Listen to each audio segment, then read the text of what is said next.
মরক্কোর বিপক্ষে ড্র করে বিশ্বকাপ মিশন শুরু করেছে ব্রাজিল।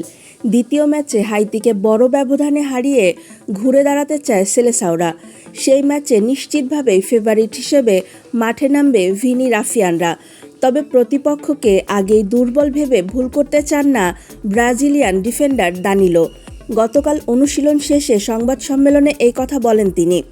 দানিলো বলেন, আপনারা কি দেখেছেন স্পেনের বিপক্ষে কেপ ভার্দে কতটা শক্ত দেওয়াল তৈরি করেছিল?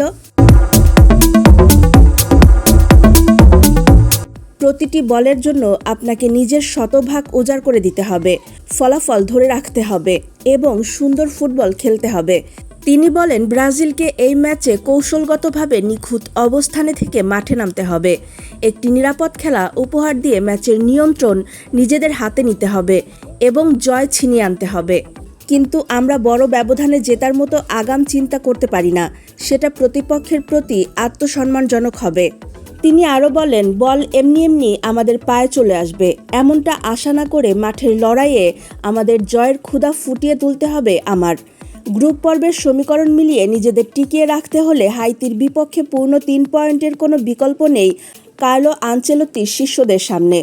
তবে এদিকে নেইমারকে আজও বেঞ্চে বসেই খেলা দেখতে হবে। যদিও নেইমারকে নিয়ে ব্রাজিল চিন্তা করছে নকআউট পর্ব থেকে একাদশে খেলাবে।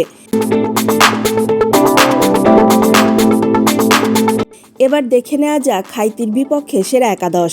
অ্যালিসন বেকার গোলরক্ষক, Danilo, Marquinhos, Gabriel, Alex Sandro, Luis Henrique, Bruno Guimaraes, Fabinho, Raphinha, Matheus Cunha, Vinicius junior.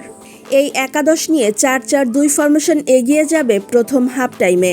পরের ম্যাচে গতিবিধি নির্ধারণ করে দেবে অ্যাটাকিং মুডে খেলবে ব্রাজিল নাকি ডিফেন্স। ধারণা করা হচ্ছে অ্যাটাকিং টাই বেছে নেবে কার্লো আনচেলত্তির অধীনে ব্রাজিল। দর্শক, এই ছিল খেলাধুলার খবর। পরবর্তী খবর পেতে চ্যানেলটি সাবস্ক্রাইব করে সাথেই থাকুন।